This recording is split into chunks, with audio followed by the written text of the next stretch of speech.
예, 안녕하세요. 한양정신건센터 김종우입니다.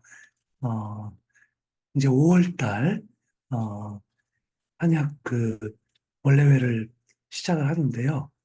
벌써 이제 3달 연속해서, 어, 소위 말하는 기질성격 체질에 관한 얘기를 하고 있고요. 어, 오늘의 이제 오늘은 온라인으로는 마지막 순서로 그럼 실제로 어떤 얘기를 주로 그 환자와 나눌 건가를 중심으로 얘기를 진행을 할 겁니다. 물론 이제 그 저희가 어 다음 달에는 직접 오프라인 모임을 해서 오프라인 모임을 할 때는 어 선착순 뭐한 2, 30명 정도 저희 병원에 초대를 해서 여러분하고 아마 그 진짜 실제 임상 현장에서 여러분들이 경험하는 사례에 대해서 어, 피드백을 받는 그런 자리를 마련하고자 합니다. 어, 다음 달 그 6월 마지막 주 화요일 똑같이 8시부터 10시까지 진행을 할 예정이니까 어, 관심 있는 분들은 저희가 공지가 나가는 대로 참여를 부탁드리고 그때는 뭐 시설 관계상 어, 최대 인원 30명에 컷 해가지고 진행을 하도록 할 겁니다. 자, 일단 오늘 같이 진행할 윤석인 박사고요. 인사 좀 부탁드리겠습니다. 네, 안녕하세요. 한의학 정신건강센터에서 연구하고 있는 윤석인이라고 합니다. 네, 저는 그리고 이제 심리학 전공을 했고요. 이곳 한의학 정신건강센터에서는 한 2년 반 정도 함께 연을 같이 하고 있습니다. 어떠세요? 지난번에 그 기질성격 체질 관련돼서 기본적인 어떤 그 환자한테 전하는 어떤 여러 가지 심리학파들의 어떤 정신치료에 대한 얘기를 하셨었는데, 어, 오늘은 어떤 준비를 하셨죠?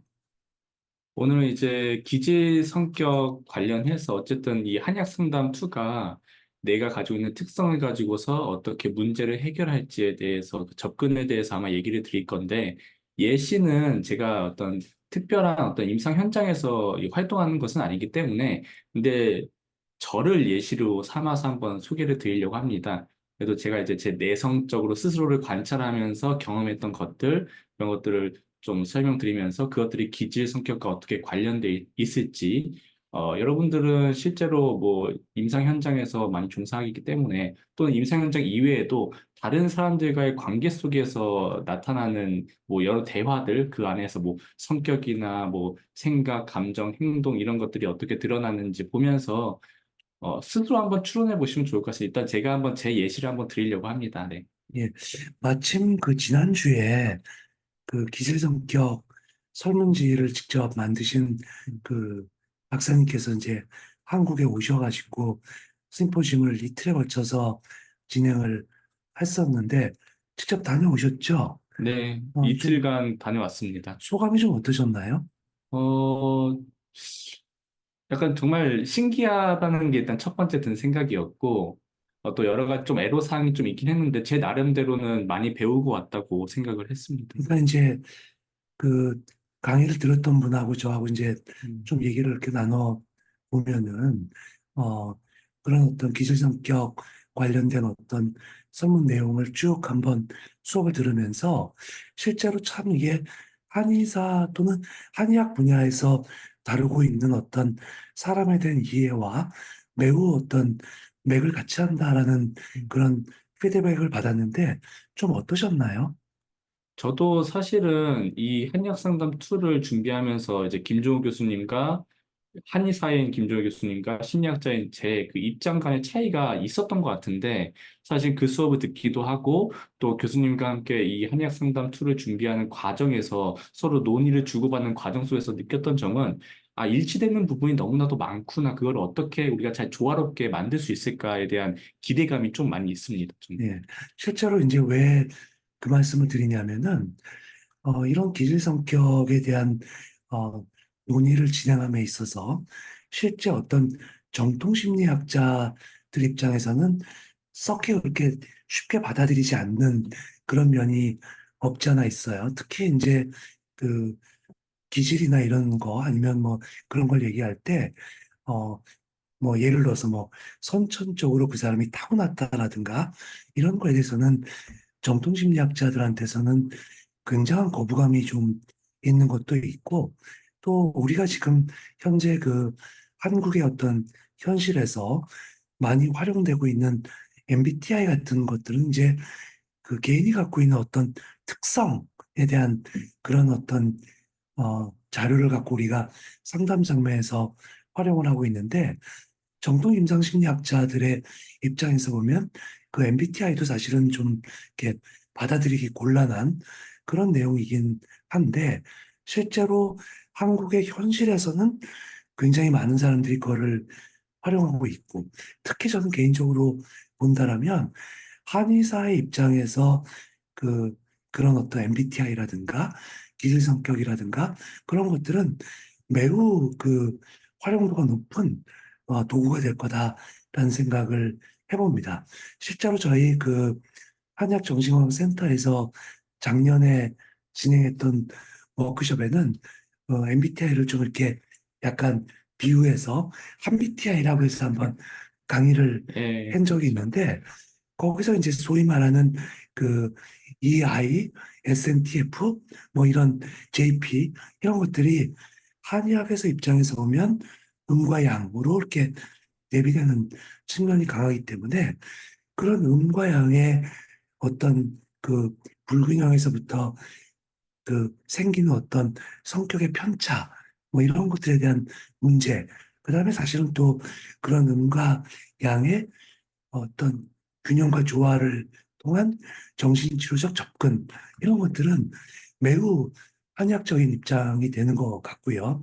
특히 이제 우리 기질성격 그 검사에서도 이제 언급을 했던 것처럼 어, 비교적 이제 어, 약간은 어떻게 보면은 태어나면서부터 가졌던, 혹시 태어난 때부터라고 하지 못 하지 않을지라도 매우 어린 시절부터 가져가는 그 사람의 특성 자체는 우리 한의학에서 얘기하는 어떤 체질적인 어프로치하고도 굉장히 맥을 같이 하고 있기 때문에 어떤 재밌는 주제가 될 거라고 생각을 합니다.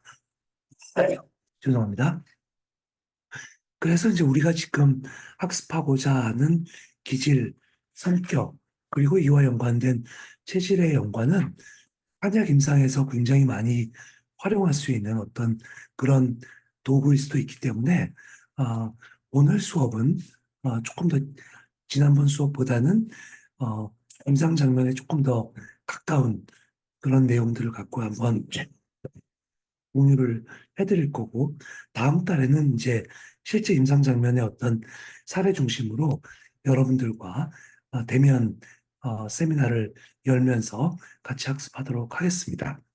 자, 그러면 먼저 윤석인 박사께서 준비한 어떤 심리학자의 입장에서의 어떤 기질 성격에 대한 얘기를 좀 들어보도록 하겠습니다. 예, 윤 박사님 부탁드리겠습니다. 네, 먼저 화면 공유부터 하겠습니다.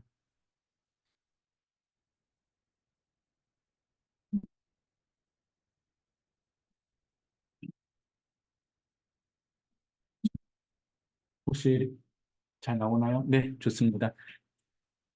잠시만요. 네. 네, 오늘 이제 한의학 상담 워크북 2, 그세 번째 월요일 시간입니다. 이제 세션으로 나누자면은 7, 8회기, 그러니까 후반부에 있는 회기에 대해서 말씀을 드리려고 합니다. 이제 주제는 마음가짐과, 그러니까 세션 7은 마음가짐을 통한 문제 해결인 거고, 세션 8은 행동을 통한 문제 해결입니다. 근데 사실 이게 마지막 부의 문제 해결을 다루긴 하지만 사실 상담이라고 하는 것이 하시면 다들 아시겠지만 뭐 내 성격과 특질에 대해서 이해하고 그것들 탐색하는 과정에서 사실 문제 해결도 동시에 일어나는 꼭 이제 후반부에만 문제 해결이 일어나는 것은 아니고 상담을 진행하는 중간중간에 문제 해결이 일어날 수도 있고 또는 막바지에 또 다른 첫 회기에 했었던 문제들, 이슈들이 다시 나타날 수도 있는 그런 순환적인 과정을 거치기 때문에 이 세션 7, 8은 그냥 이 책에서만 그 구조화된 내용일 뿐 상담에서 무조건 후반부의 문제를 다뤄야 한다. 뭐 이런 얘기는 아니라는 것은 아마 다들 잘 아실 것 같습니다. 어, 네, 제가 발표한 것은 이제 목차는 다음과 같습니다. 먼저 조금 복습한다는 맥락으로 우리 기질과 성격에 대해서 심리학자인 제가 어떻게 바라보고 있는지 설명을 드린 다음에 오늘 이제 주제라고 볼 수 있습니다. 나의 특성을 고려한 문제 해결에 대해서 설명을 드리려고 합니다. 그래서 특성이라고 하는 것은 뭐 체질, 기질, 성격 이 세 가지를 모두 종합적으로 고려한다는 것을 의미하고요. 세 번째에서는 이제 구체적인 예시로 제 사례를 좀 가져와 봤습니다. 최근에 제가 겪었던 여러 가지 뭐 이슈들 그런 것들 좀 종합적으로 고려해서 내 기질과 체질, 성격 이런 것들을 어떻게 추론할 수 있을지, 이게 추론된 기질과 성격을 가지고서 문제 해결에 어떻게 활용할 수 있을지를 어, 제 예시를 드리면서 설명드리도록 하겠습니다. 그리고 이제 네 번째는 기질과 체질을 수용하기라는 것이고, 다섯 번째는 성격을 개발하기입니다. 이 참고문은 제가 좀 실수를 했네요. 밑에 들어가는 것이고, 그러니까 5번은 성격을 개발하기입니다. 이 4번과 5번은 이따 뒤에서도 말씀을 드리겠지만, 제가 생각하는 한의학 상담 투어의 핵심 목표 두 가지라고 볼 수 있을 것 같습니다.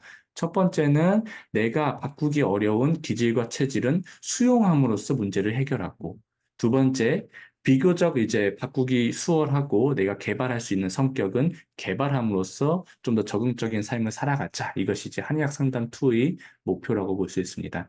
다시 한번 설명을 드리겠습니다. 먼저 이 심리학자로서 기질과 성격을 어떻게 이해하고 있는지 말씀드리겠습니다. 제가 이제 지난주 토요일과 일요일에 걸쳐서 이제 TCI 원저자가 이제 왔습니다. 이제, 그래서 한국 사회문화심리학회에서 주최한 그 심포지엄인데, 거기에 이틀 동안 참석하면서 제가 이제 나름대로 정리하고, 어떻게 보면은 이 TCI에 대한 가장 최신, 입장이 아닐까 생각합니다. 실제로 뭐 질문도 하고 답변도 듣고 하는 과정 속에서 제 나름대로 정리한 것인데요. 먼저 이제 TCI에서는 이 기질이 있고 성격이라는 게 있습니다. T가 이제 템퍼러먼트라고 해서 기질이고 캐릭터로 성격.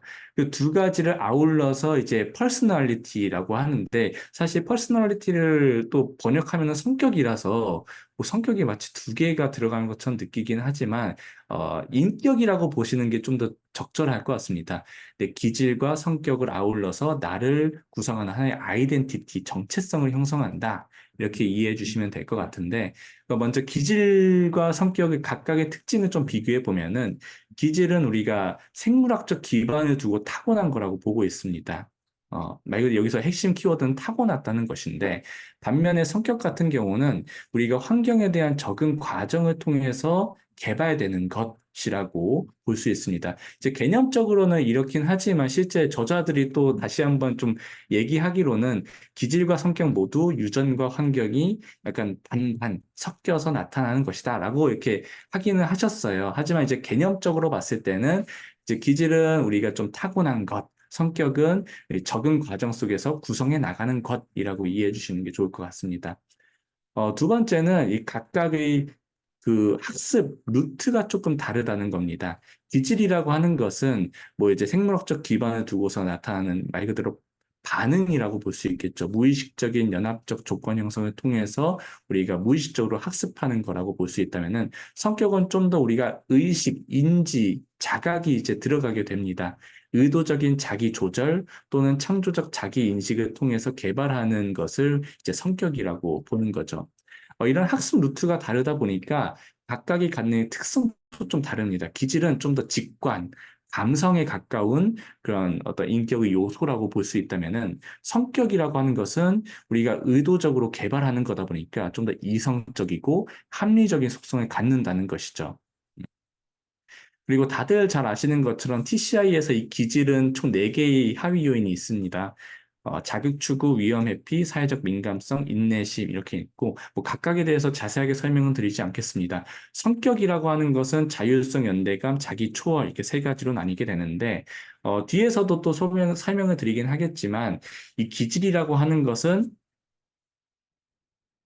사실 좋고 나쁨의 가치 판단의 대상이 되는 것은 아니고요. 그냥 말 그대로 개인이 갖고 있는 생물학적으로 타고난 그냥 특성일 뿐이라고 이해해 주시면 될 것 같고, 다만 성격은 이제 개발되는 것이다 보니까 이제 개발이 덜 된 상태가 있을 수도 있고, 개발이 좀 잘 된, 세련되게 개발된 그 상태도 있을 겁니다.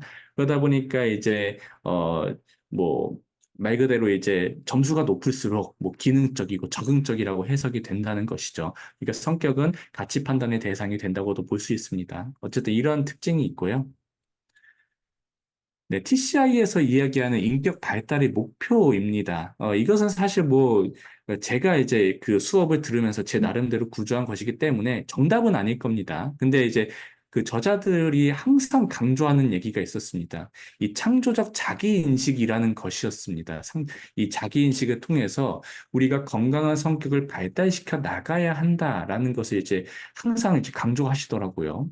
이 자기인식이 뭐냐라고 물어보시면은 아마 뭐 마음챙김에 대해서 아시는 분이면은 뭐 마음챙김이라고 이해해 줘도 될 것 같고, 또는 메타인지, 내가 경험하는 것에 대해서 더 상위의 그 내가 경험하는 나를 바라보는 관찰하는 나, 이런 걸로도 이해해 줘도 좋을 것 같습니다. 말 그대로 내가 현재 어떤 생각을 하고 있고 어떤 감정을 느끼고 있고 또 내가 어떻게 행동하는지를 알고 있다는 것이, 그런 자각과 이런 인식이 동반된 상태일 때 우리가 건강한 성격 발달이 가능하다고 보고 있습니다. 그리고 이 자기인식은 감성과 이성을 통합하는 근본적인 관점의 변화라고도 볼 수 있는데, 이 점에 대해서 이제 또 저자분들이 항상 강조하는 게 기질과 성격의 통합이었습니다. 그러니까 기질과 성격은 우리의 인격, 그 아이덴티티 정체성을 구성하는 두 가지 중요한 요소이지 어떤 하나가 다른 것보다 더 중요하다 이런 얘기를 하는 게 아니라는 것이죠. 그러니까 기질은 우리가 감성과 직관에 좀 가깝다고 말씀을 드렸고, 또 성격은 이제 합리, 이성과 관련이 있다고 말씀드렸는데, 이제 어느 한쪽 극단에 처하면 안 된다는 겁니다.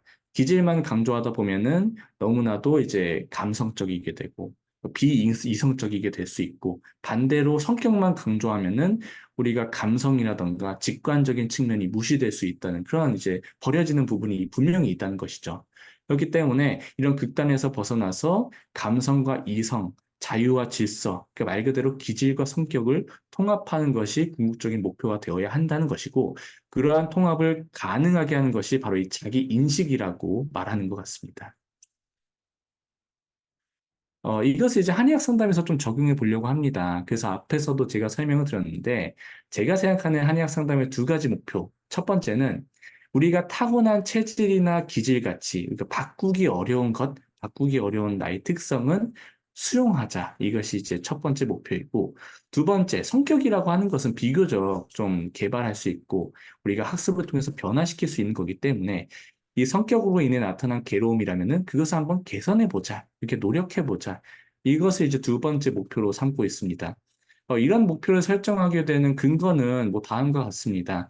체질은 태어나기 전부터 또는 타고난 부여된 것이라고 볼 수 있고, 기질이라고 하는 것도 앞에서 이제 생물학적 기전에 대해서 얘기를 했는데 유전적으로 타고난 것이고, 또는 이제 어린 시절 아주 이제 부모와의 아주 초기 그 애착 경험을 통해서 형성된 습관이라는 점에서 말 그대로 이제 체질과 기질은 타고난 거에 가깝다고 볼 수 있습니다. 그만큼 변화가 어렵다는 것이죠.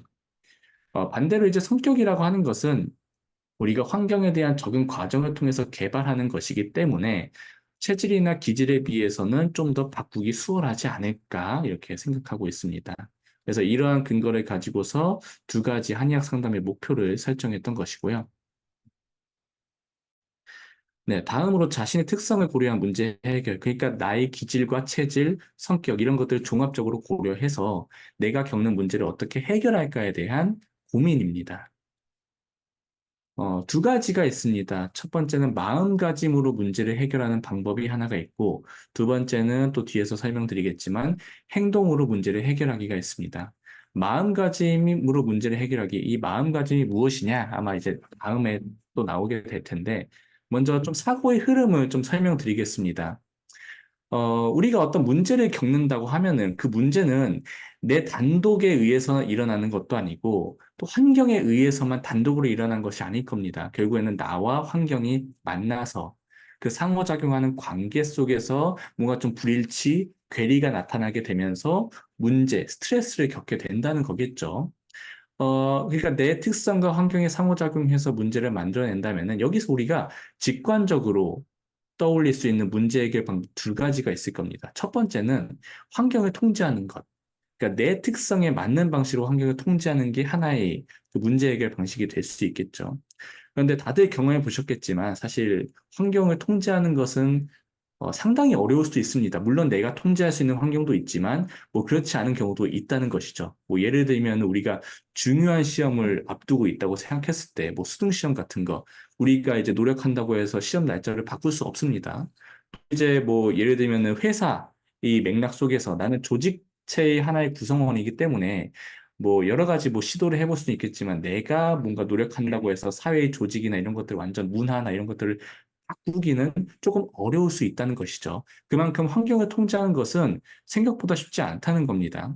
그러면 두 번째의 대안은 나를 그 환경에 맞춰서 변화시키는 것이 두 번째 대안이라는 것이죠. 그런데 여기서 또 생각해 볼 게 있습니다. 앞에서 계속해서 체질과 기질, 성격에 대해서 이야기를 하는데 그 세 가지의 특성 중에서 내가 변화시키고자 하는 특성이 과연 변화가 가능한 것인가 또는 변화가 수월한 것인가에 대해서 고민할 필요가 있다는 것이죠. 계속해서 말씀을 드리지만 성격은 환경에 대한 적응 결과라는 점에서 비교적 변화가 수월하지만 체질이나 기질은 우리가 타고난 것 또는 유전자, 뭐 생물학적인 기반이 있는 것이기 때문에 변화가 비교적 어려울 수 있습니다. 또는 이제 변화가 가능하더라도 많은 시간과 노력이 필요하다는 것이죠. 이제 후속 유전학에 따르면은 뭐 스트레스나 식습관 이런 환경이 유전자 발현에 기여한다고는 하지만 그렇다고 해서 내가 가지고 있는 기질을 손쉽게 변화시킬 수 있다는 얘기는 절대 아닙니다. 어, 어, 이렇게 생각해 보면은 사실 체질이나 기질, 그러니까 우리가 타고난 특성이라고 하는 것들은 사실 그 자체로 좋거나 나쁘다는 가치 판단의 대상은 아닌 것 같습니다. 말 그대로 우리가 그저 타고난 특성에 불과하다는 것이죠. 어, 예를 들면은 TCI를 기준으로 계속해서 설명을 드리도록 하겠습니다. TCI에서 말하는 기질, 뭐 자극 추구의 기질과 위험 회피의 기질이라고 하는 것은 우리가 스트레스에 직면했을 때 어떠한 방식으로 반응하느냐, 그 반응 양상 경향성을 말하는 것이지 자극 추구가 더 좋다거나, 뭐 예를 들어서 자극 추구가 위험 회피보다 더 좋다, 더 중요하다, 이런 얘기를 하는 것은 아니라는 것이죠. 오히려 진화적인 관점에서 봤을 때는 모두가 중요하다는 겁니다.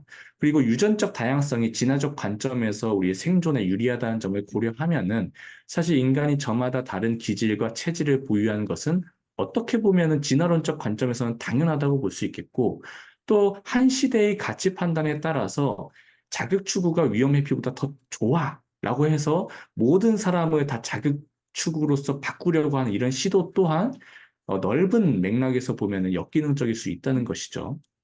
그렇게 생각해 보면은 성격과는 다르게 체질이나 기질은 우리가 수용해야 될 특성이 아닐까 생각을 합니다. 근데 기질과 환경의 불일치로 인해 나타나는 괴로움 또한 우리가 부정할 수 없는 현실입니다. 어, 그러니까 내가 자극 추구인 사람이 어떤 뒤에서도 이제 예시를 좀 드리긴 하겠지만 기질과 환경의 불일치가 되는 상황은 정말로 다양하게 있습니다. 그럼 기질과 환경이 불일치할 때 우리가 문제를 어떻게 해결할 수 있는가? 이것도 한번 고민해 볼 필요가 있다는 것이죠. 우리가 보통 문제를 겪을 때 하게 되는 아주 자동적인 반응이 있습니다. 바로 사고 억제와 경험 회피라는 것이죠. 괴로움에서 벗어나기 위해서 가장 흔히 쓰이는 방법 중 하나입니다. 사고 억제는 말 그대로 괴로움에서 벗어나기 위해서 지금 내가 생각하는 것, 내가 느끼는 것, 이런 것들을 부정하고 또는 억압하는 그런 행동 패턴이라고 볼 수 있겠죠. 말 그대로, 어, 불안한 생각이 떠오른다 하면은, 아, 이 생각 안 돼 하면서 불안한 생각을 억누른다는 겁니다. 일부러 불안한 생각을 하지 않으려고 한다는 것이죠. 그런데 유명한 실험이 있습니다. 북극곰 실험이라고 해서 북극곰 사진을 딱 보여준 다음에 또는 북극곰을 떠올려 보라고 한 다음에 그 다음에 북극곰을 떠올리지 말아야지 하면서 북극곰을 떠올리지 말라고 이렇게 시키는 겁니다. 근데 실제로 한번 실습을 해보면은 다 경험하시겠지만 북극곰을 떠올리지 말아야지 하려는 그 생각 안에 북극곰이 들어가기 때문에 이 사고 억제, 그러니까 북극곰을 떠올리지 않으려고 애쓰면 애쓸수록 북극곰이 더 많이 떠오른다는 그런 역설적인 상황에 처하게 됩니다. 그만큼 우리가 피하려고 하는 생각, 감정, 그것들을 억누르려고 애쓰면 애쓸수록 그 생각과 감정은 더욱더 많이 불러일으켜지고 나를 더욱더 괴롭게 만들다는 것이죠. 그럼 체질이나 기질도 비슷한 맥락으로 좀 가져와서 생각해 볼 수 있습니다. 내가 타고난 체질이나 기질을 부정하는 것 또는 바꾸려고 억압하는 것, 과연 그것이 잘 될까? 라고 하면은 그렇지 않다는 것이죠. 사고 억제의 역설적 효과를 보면은 내가 기질을 부정하면 부정할수록 그 기질은 나에게 더욱더 강하게 다가올 수 있습니다. 또 앞에서 설명드렸던 것처럼 기질은 타고난 유전적인 것을 베이스로 하기 때문에 사실 바꾸기도 쉽지 않습니다. 바꾸기도 쉽지 않을 뿐더러 바꾸려고 애쓰면 애쓸수록 더욱더 나에게 다가온다는 것이죠. 그렇다면 우리가 통제하기 어려운 불합리한 현실, 그러니까 기질과 환경이 불일치하는 그로 인해서 나타나는 괴로움 상황에서 우리는 어떤 대안을 취할 수 있을까? 좀 고민해 볼 필요가 있습니다. 이때 한 가지 대안은 수용입니다. 이제 우리가 내 스스로 바꿀 수 있는 것이 아무것도 없는 상황. 그러니까 환경도 바꿀 수 없고 그렇다고 해서 기질도 바꿀 수 없다면은 그럼 내가 이 문제를 해결하기 위해서 어떻게 할 것일까? 끊임없이 고민한다는 거죠. 그렇다고 해서 내 삶을 포기할 것인가? 그렇지도 않을 겁니다. 그중 하나의 대안이 수용인데, 수용의 의미에 대해서 조금 잘못 생각하시는 게, 어떤 분들은 뭐 좌절하는 것, 포기하는 것, 뭔가 복종하는 것, 이렇게 생각하는데, 그런 너무 수동적인 의미는 아닙니다. 수용이라고 하는 것은 괴로움이라고 하는 내 삶의 중요한 일부로 인정하는 것이죠. 그러니까 우리의 삶은 항상 행복한 것만 있는 것도 아니고, 그것도 아니고 그러니까 괴로움도 함께 공존한다는 겁니다. 그것이 리얼리티라는 것이죠. 그것을 인정하는 것이고 괴로움에도 불구하고 그것과 함께 잘 살아가려는 성숙한 마음가짐이 바로 수용이라고 볼 수 있습니다. 네, 그래서 이 마음가짐으로 문제를 해결하기라고 할 때 이때의 마음가짐이란 바로 이제 수용이라는 것이죠. 내가 지금 당장 해결하거나 변화시킬 수 없는 기질이나 체질은 수용하자라는 것이 일단 이 한약 상담의 첫 번째 키워드라고 볼 수 있습니다. 그 다음으로는 행동으로 문제를 해결하기입니다. 기질이나 체질과는 다르게 성격은 환경에 대한 적응의 결과물이라고 말씀을 드렸죠. 그렇기 때문에 비교적 변화가 수월한 특성일 수 있습니다. 타고난 특성, 말 그대로 기질과 체질은 변화시키기 어렵지만 우리가 학습을 통해서 개발한 성격은 또 우리가 환경에 적응하는 과정 속에서 개발했던 거기 때문에 우리가 충분히 의식하고 노력만 한다면 변화시킬 수도 있다는 것이죠. 뭐 부적응적인 성격을 적응적인 성격으로 개발한다던가 또는 새로운 경험, 새로운 학습을 통해서 새로운 성격을 개발하는 것들 충분히 생각할 수 있습니다. 이렇게 생각할 수 있습니다. 스트레스는 흔히 이제 신체적, 심리적으로 적응하기 어려운 변화에 대한 반응이라고 말을 하죠. 다시 말해서 우리가 경험하는 지금 이 순간의 괴로움은 현재의 나에 대한 새로운 도전이라고 볼 수 있습니다. 그동안 환경과 상호작용하면서, 잠시만요. 아이고, 죄송합니다. 어, 네. 환경과 상호작용하면서 이제 적응해 왔던 것처럼 우리도 이제 또 다른 새로운 환경에 적응하는 과정 속에서 건강한 성격을 개발할 수 있다는 것이죠. 음. 의도적인 성격 변화를 위해서는 자기 영속화의 자동적인 순환 과정을 자각하고 변화시켜야 합니다. 앞서 이제 TCI의 저자들이 계속해서 강조했던 창조적 자기인식이 사실 여기서 들어간다고 합니다.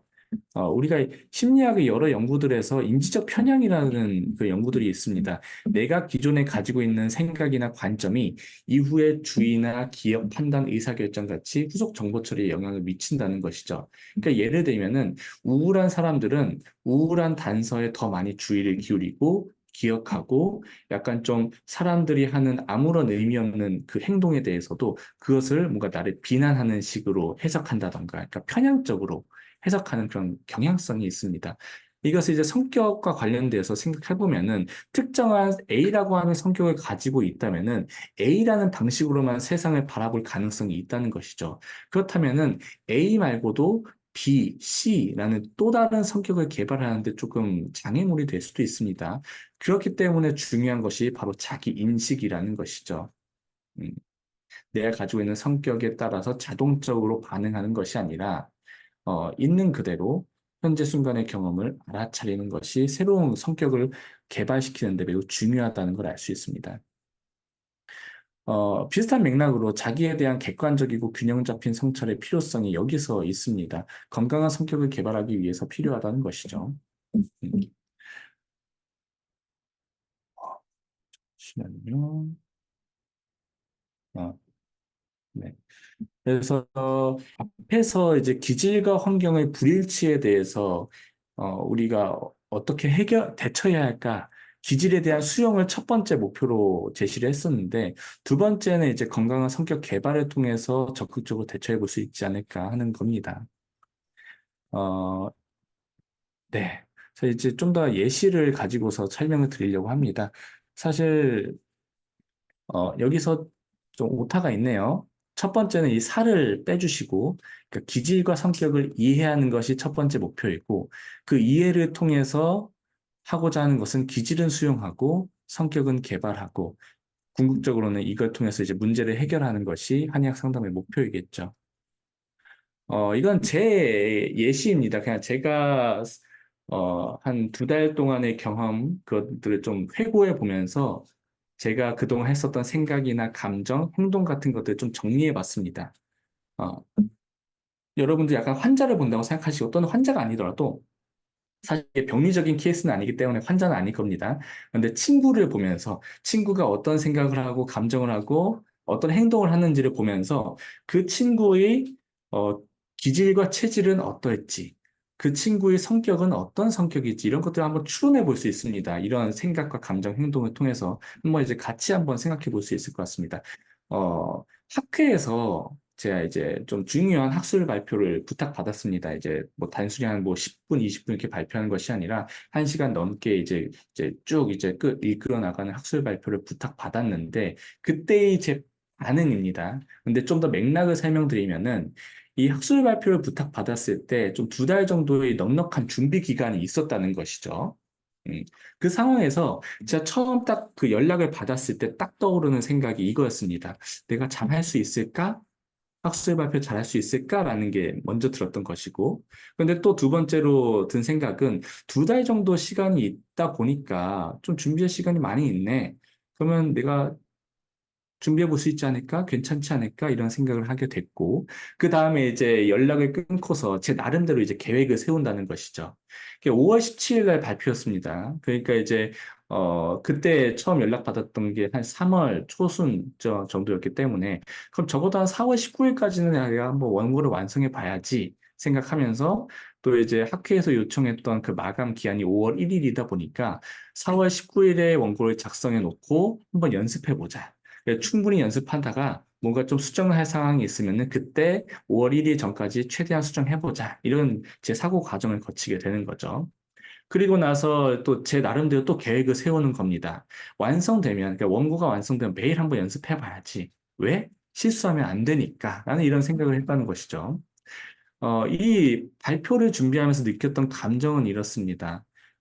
먼저 처음 발표를 부탁받았을 때 부담감이 가장 먼저 컸고, 또 이제 준비를 하는데 뭐 다른 본업 같은 게 있다 보니까 좀 늦어지더라고요. 그때 느꼈던 감정은 조급함. 원래는 4월 19일까지 좀 하려고 했었는데 점점 늦어지면서 원고 제출 마감 기한이 있는데 좀 늦어지면 어떨까 하는 불안이 많이 올라오게 된다는 겁니다.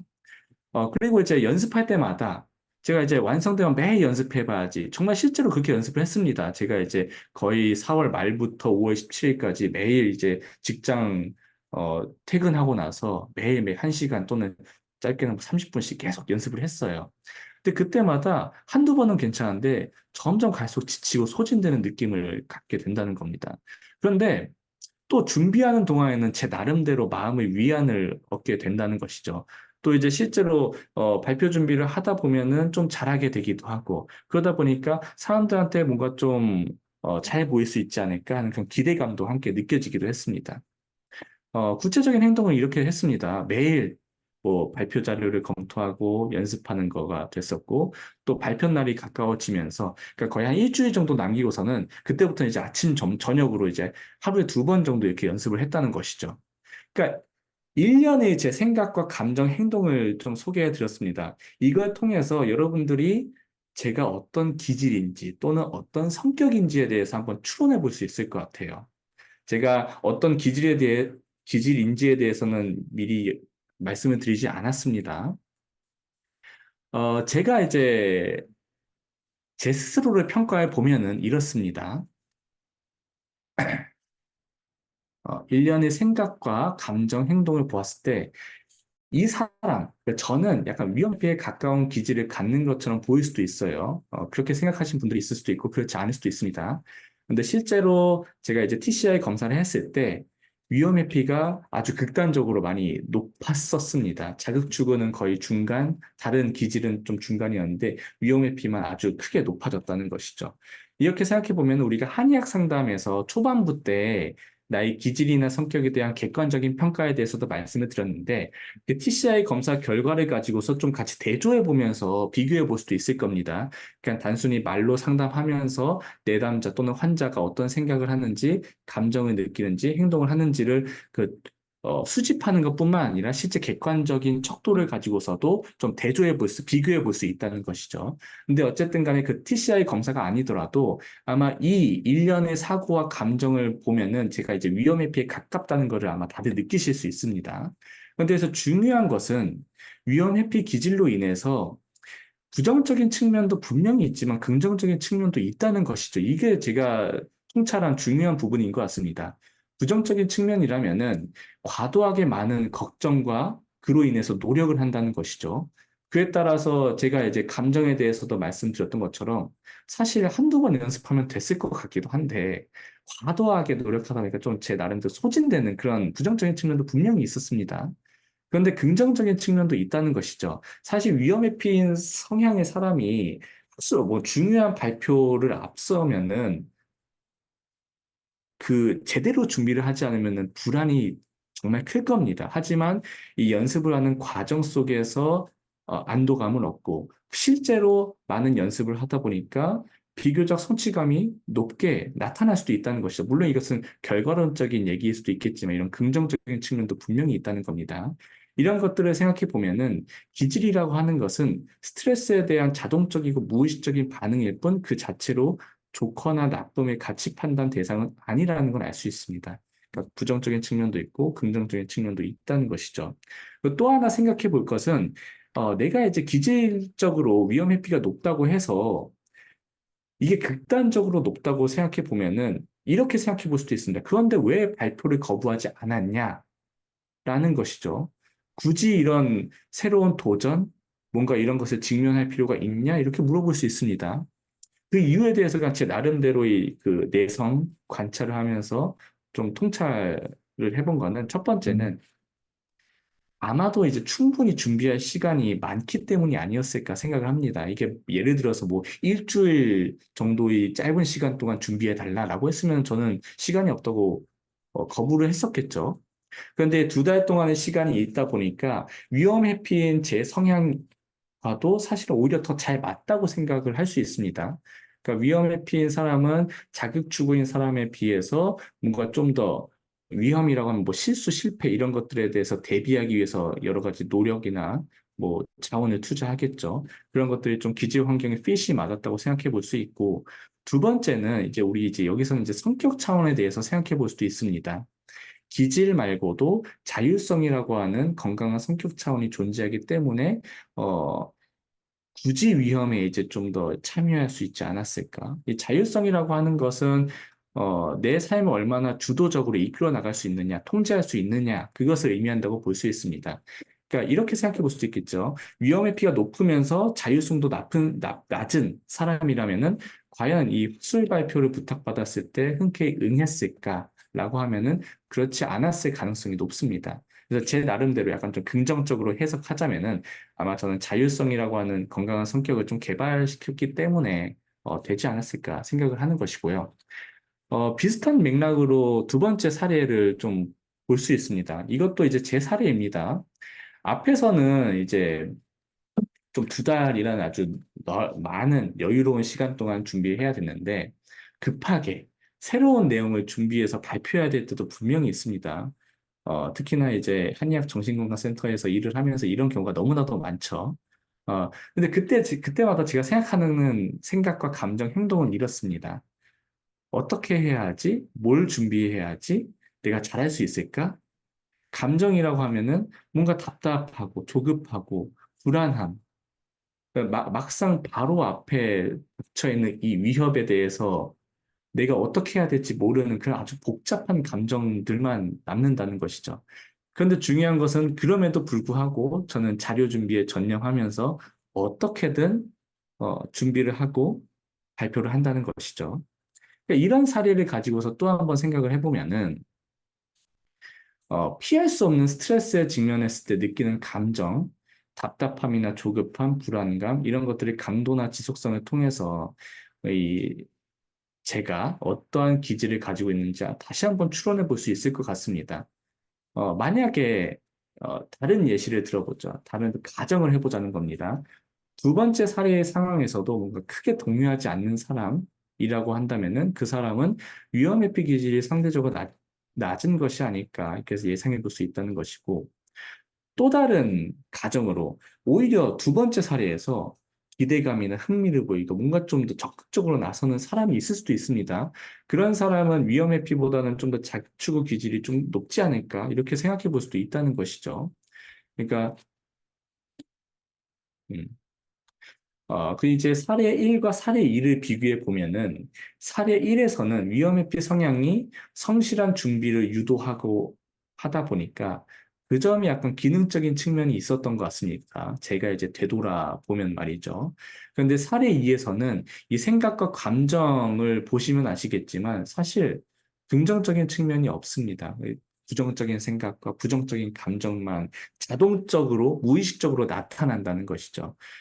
이때 이제 제가 떠올린 것이 기질과 환경이 핏한 상황이 있고 기질과 환경이 핏하지 않은 상황이 분명히 존재한다는 겁니다. 사례 1은 기질과 환경이 핏한 상황이라고 한다면은 사례 2는 특히나 위험 회피의 기질을 가지고 있는 사람에게 있어서는 매우 언핏한 환경일 수 있다는 것이죠. 음, 그렇다고 해서 위험회피 기질의 사람에게 자극추구를 강요한다던가 반대로 자극추구의 기질을 가지고 있는 사람한테 위험회피를 강요할 수는 없을 겁니다. 앞에서 제가 사고 억제 역설적 효과에 대해서 얘기를 드렸던 것처럼 기질의 억압이나 수정 이런 것들을 강요하다 보면 오히려 더 큰 불안으로 작용할 수 있다는 것이죠. 게다가 이 기질이나 체질 이런 것들은 타고났다는 점에서 바꾸기도 쉽지 않습니다. 바꿀 이유도 없고 바꿀 수도 없다는 것이죠. 또 그럼에도 불구하고 여기서 이제 흥미로운 것은 행동 차원에서 불안에 압도되지 않고 자료 준비에 전념한다는 것. 이것은 이제 스트레스에 대처하기 위한 건강한 성격 측면을 보여주는 것이 아닐까 제 나름대로 그렇게 생각을 합니다. 음. 또 가정을 해볼 수 있겠죠. 자율성이 부족하면서도 또 저처럼 위험회피 기질이 높은 사람이라면은 이 두 번째 사례에서 어떻게 반응할 것인지 아마도 제가 추론하건대 뭐 이제 연락을 끊고 잠수 타거나 도망치거나 또 이런 여러 가지 또는 직장의 맥락이라면 뭐 퇴사한다거나 이런 식으로 반응하지 않을까 저는 생각을 합니다. 그러니까 위험의 피가 있음에도 불구하고 살해 이의 상황에서 어떻게 해서든 그 상황을 대처하기 위해서 행동하고 전념하는 것은 제가 제 삶에 대한 통제력을 충분히 가지고 있기 때문에 그런 사람이기 때문에 이렇게 대처할 수 있지 않았을까 생각을 한다는 것이죠. 그러니까 요약을 해보면은 이 기질은 환경과의 fit이냐, unfit이냐에 따라서 좋을 수도 있고 나쁠 수도 있을 것 같습니다. 그렇기 때문에 기질은 그 자체로 좋고 나쁨의 가치 판단의 대상은 아니라는 것이죠. 그 사람이 갖고 있는 하나의 특성에 불과하다는 겁니다. 그런데 만약에 기질과 환경이 unfit한 상황일 때 어떻게 할 것이냐? 어, 이 일련의 과정을 통해서 제가 말씀드리고 싶은 것은 첫 번째, 이 환경과 unfit이라고 해도 그것을 기질을 수용해 보자. 이게 첫 번째고, 두 번째, 그럼에도 불구하고 이런 환경에 대처하기 위한 적응적인 성격, 건강한 성격을 개발해 볼 수 있지 않을까라는 것입니다. 이런 성격을 개발하기 위해서 여러 가지 행동 실험이나 뭐 여러 가지 뭐 접근들은 당연히 있겠죠. 또 이제 세 번째 사례입니다. 사실 사례 2랑 같은 맥락입니다. 다만 여기서 이제 성격 개발의 차원에서 한 번 더 좀 생각을 해본 겁니다. 어, 이제 생각을 보시면은 똑같습니다. 급박하게 바로 내일 중요한 발표 준비를 해야 되는 상황에서 어떻게 해야 되지? 뭘 준비해야 되지? 잘할 수 있을까? 이런 생각뿐만 아니라 뭔가 좀 건강한 성격이 개발된다면 이렇게 생각해 볼 수도 있을 것 같습니다. 너무 조급해하지 말고 내가 할 수 있는 만큼만 해보자. 또는 잘 될 거야. 잘 해왔으니까. 이것은 제가 요즘 좀 느끼는 거기도 합니다. 사실 왜냐면은 하도 이제 새롭게 뭐 급하게 준비해야 될 것이 또 많다 보니까 또 근데 실제로 하다 보면은 또 어떻게든 된다는 그런 경험이 쌓이다 보니까 잘 될 거야 라는 이런 생각이 또 한편으로는 들더라고요. 또 이제 감정적인 차원에서도 여전히 답답함과 조급함, 불안함 이런 것은 나타나지만 예전에 비해서는 좀 정도는 줄어든 것 같습니다. 또 이제 행동 차원에서도 보시면은 이 자료 준비에 전념하는 거는 뭐 똑같긴 하지만 최근에 또 제가 하는 또 다른 행동으로는 좀 도움을 요청하는 것. 이 도움을 요청한다는 것에는 어떤 내가 다른 사람에게 도움을 요청할 수 있을 거라는 그 연대감을 가지고 있기 때문에 가능한 거겠죠. TCI에서도 이 성격 세 가지 요인 중 하나로서 이제 연대감을 제시하는데 제가 이제 긍정적인 연대감을 좀 키움으로써 이런 스트레스 상황에 좀 대처할 수 있지 않을까, 그렇게 되지 않았을까 이렇게 추론을 해봅니다. 이것도 이제 좀 더 설명을 드리면은 여전히 스트레스 상황에 대해서 위험회피 기질을 보이고 있다는 것은 아마 다들 아실 것 같습니다. 그런데 변화된 생각이나 감정, 그리고 행동을 통해서 이 사람이, 그러니까 제가 성격이 조금 변화된 것 같다, 이렇게 추론해 볼 수 있다는 것이죠. 생각으로 보면은 좀 더 완벽주의적인 성향은 줄어들고 좀 더 낙관적인 성향을 보였다는 것을 좀 느낄 수 있을 겁니다. 행동적인 차원에서도 보면은 나 혼자서 문제를 해결하려고 하지 않고 좀 더 다른 사람의 도움을 요청하는 그 연대감을 개발하는 방향으로 그 사람의 성격을 개발해 나가고 있다는 걸 알 수 있습니다. 이런 성격의 변화는 스트레스 상황, 그 앞에서 보았던 두 번째 사례에 대한 대처 및 적응 과정을 통해서 후천적으로 습득된 것으로 예상할 수 있습니다. 그런데 여기서 이제 세 번째 또 다른 가정을 한번 해볼 수 있습니다. 우리가 사례 2에서 만약에 적절한 대처를 하지 못했을 경우, 그러니까 성공 경험이 없을 경우를 한번 생각해 보자는 것이죠. 급, 위험에 피인 상황이 어쩔 수 없이 이 급박하게 자료 준비를 하고 발표를 해야 되는 상황에서 어찌저찌 했는데 결국에 막 실패했다. 비난을 받기도 하고 내 스스로 정말 만족스럽지 못한 발표를 하고 그렇게 됐을 때 어떻게 될까 한번 제 나름대로 그냥 추론을 해보는 겁니다. 아마 자율성이 많이 악화가 되지 않을까 예상을 할 수 있습니다. 그러니까 자율성이라고 하는 것은 내 삶에 대한 주도성, 통제력을 갖는 거라고 했는데 사례 2와 같이 내가 통제할 수 없는 환경에 대해서 맞닥뜨리면서 그로 인해서 좌절을 많이 경험하다 보면은 자연스럽게 성격이 바뀔 수도 있다는 겁니다. 내가 뭘 해도 이 환경에 대해서 대처할 수 없을 것 같다. 쪼그라드는 듯한 그런 자율성의 악화를 경험할 수 있다는 것이죠. 어,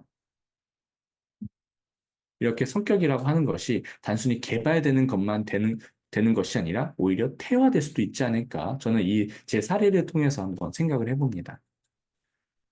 네, 이제 핵심을 좀 정리하자면은, 결국에는 객관적이고 균형 잡힌 자기인식이 중요할 것 같습니다. 자기인식을 통해서 내가 어떤 기질을 가지고 있고 어떤 성격을 가지고 있는지 온전히 이해하는 것이 선행이 되어야 되겠고, 그리고 두 번째로는 나의 기질을 수용하고, 세 번째로는 나의 성격을 변화시켜 나가는 걸 통해서 궁극적으로 내 삶의 여러 문제들을 대처해 볼 수 있지 않을까.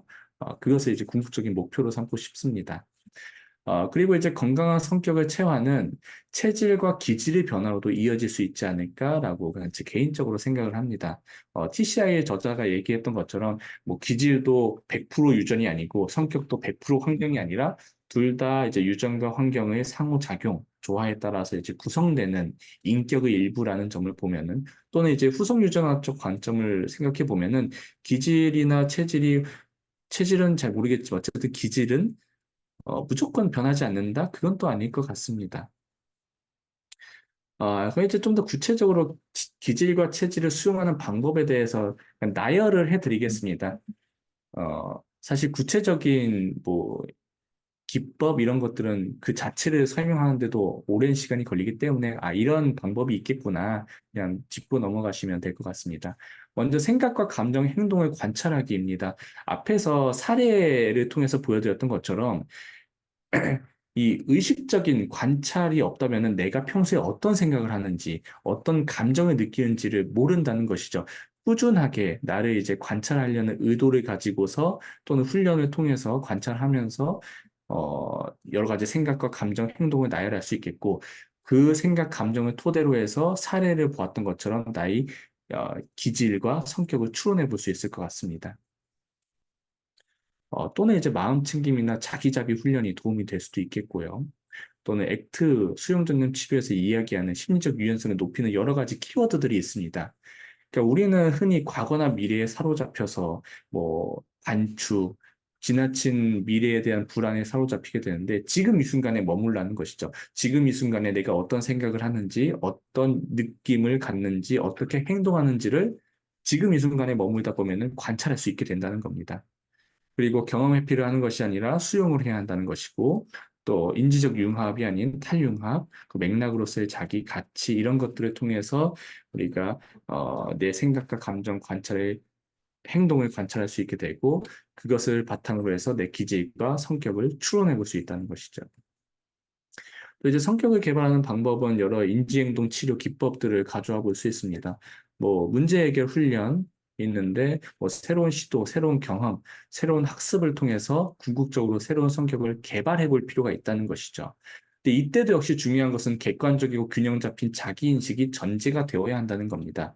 앞에서 이제 인지적 편향에 대해서 얘기를 드렸었는데 우리가 새로운 경험을 하더라도 내가 기존에 가지고 있는 성격이나 뭐 역기능적인 성격들이 너무나도 강하다. 그러니까 평소에 너무나도 우울한 성향이 짙은 사람이라고 한다면은 본인이 경험한 성공 경험에 대해서도 이것을 우연으로 치부한다던가 내가 잘해서 했던 것이 아니라 누군가가 도와줘서 했던 거 약간 이렇게 좀, 어, 새로운 성격을 개발하는데 도움이 안 되는 방식으로 해석될 수 있다는 것이죠. 그렇기 때문에 객관적이고 균형 잡힌 자기인식, 그러니까 쉽게 말해서 마음 챙김이 필요하다는 겁니다. 그러니까 문제 해결을 위해서 여러 가지 방법을 세울 수 있는데, 먼저 구체적인 실행 계획을 세우는 것이 하나가 될 수 있겠고, 뭐 점진적 과제를 부여하는 것, 역할 연기, 활동 계획 세우기, 행동 활성화 기법들을 활용해 볼 수도 있습니다. 그리고 이제 액트에서 얘기하는 전념 행동도 중요한 어떤 방법이 될 수 있습니다. 삶의 가치 있는 패턴으로 되돌아가는 과정이라고 볼 수 있는데, 우리가 호흡 명상을 하다 보면은 이 코끝이나 아랫배에 집중을 하다가도 금세 뭐 다른 생각에 사로잡히거나, 어, 뭐 졸거나 잠에 빠지거나 할 수 있다는 것이죠. 근데 그때마다 호흡으로 부드럽게 돌아오는 것, 그것이 바로 전념 행동의 하나의 예시라고 볼 수 있습니다. 이것을 이제 한의학 상담 맥락에서 다시 또 다른 예시를 들자면은 기질과 환경이 핏하지 않은 상황일 때 우리가 불안이나 괴로움을 경험하는 것은 당연하다고 말씀을 드렸습니다. 그 괴리감 속에서 괜찮은 사람은 아무도 없겠죠. 근데 그럼에도 불구하고 환경에 적응하려는 건설적인 노력을 수행하는 것, 이것이 전념 행동일 겁니다. 그 과정을 통해서 이제 건강한 성격을 개발할 수 있다는 것이죠. 음. 네, 이 정도로 이제 설명을 드리고 어쨌든 다시 한번 정리를 하자면은 한의학 상담에서 핵심은 첫 번째는 네, 바꾸기 어려운 기질이나 체질은 수용을 통해서 문제를 해결하고 두 번째는 내가 바꿀 수 있는 성격은 적극적으로 바꿔나가는 전념 행동을 통해서 건강한 삶을 유지해 나가자. 이렇게 정리할 수 있을 것 같습니다. 네, 이 정도로 마치겠습니다. 예, 잘 들으셨겠죠? 어, 사실 제가 이렇게 옆에서 듣고 있으니까 우리 그 윤석희 박사께서 이번에 그 원래회를 준비하면서 자신이 갖고 있던 어떠한 그 생각들을 쭉 정리해서 이놈의 원래회는 한 달에 한 번씩 하기는 하지만 저 왜 이렇게 자주 원래회가 그러니까 너무 급한 것 같아요. 그죠? 우리가 한 달에 한 번, 이게 사실은 한 달에 네, 전에 준 얘기 아닙니까? 뭐 그렇죠. 예, 예, 뭐 마치 뭐 예, 한 2, 3일에 준 것처럼 말씀하시는데 저희가 이제 한 달에 한 번씩 이 원래회를 하면서도 사실은 이렇게 이제 늘 쫓기는 마음이 없잖아 있는데 거꾸로 얘기하면 한 달에 주어진 업무를 또 그때부터 막 준비한다고 또 되는 건 또 아니고 그렇죠. 그래서 이게 그 뭐 하여튼 그렇습니다. 근데 이렇게 듣고 있으니까 저는 이제 약간 어떤 의미에서 보면 고해성사 같은 느낌이 들었어요. 예. 친했습니다. 왜냐하면 이제 이게 그 여러분들이 임상 장면에서 그 환자랑 상담을 할 때 가장 중요한 팩터 중에 뭐가 있냐면 환자가 지속적으로 자기 이야기를 할 수 있게 만든 환경을 만들어야 되는 거고 그렇게 지속적인 어떤 그 자신의 얘기를 쭉 하다 보면 스스로가 자기가 자기에 대한 통찰력이 생긴다는 거죠. 그러니까 우리가 상담을 진행할 때 환자한테 가장 어려운 것은 환자가 얘기가 이제 중단이 되고 더 이상 자기 얘기가 할 게 없다라고 할 때 이제 거기서 어떤 솔루션이 구해지지 못할 경우에는 정말 이렇게 상담에서 답답함이 생기는데 자기의 얘기를 쭉 하다 보면 또 그 가운데서 어떤 자신을 바라보는 통찰력이 생기다 보면 어, 나의 어떤 문제점이 도출되고 또 문제점만 도출되는 것이 아니라 해결 방법까지도 자연스럽게 도출이 되기 때문에 그런 것들을 이제 아마 잘 활용하는 게 상담의 예시이기도 하다라는 생각이 들고 그러다 보니까 그 윤석인 박사께서 지금 이제 한의사 원래회를 준비하면서 겪었던 여러 가지 얘기를 쭉 이제 했기 때문에 어, 제 입장에서 보면 이제 앞으로 원래회를 준비할 때 윤석인 박사한테 어떤 부탁을 해야 될까라는 고민을 또 한 번 하게 되는 어, 그런 시간이기도 합니다.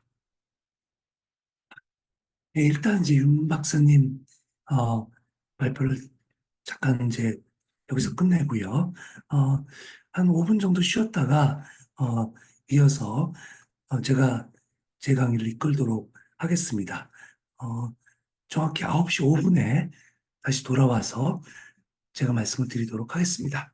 예, 잠시 후에 뵙겠습니다. 네, 시작을 하겠습니다.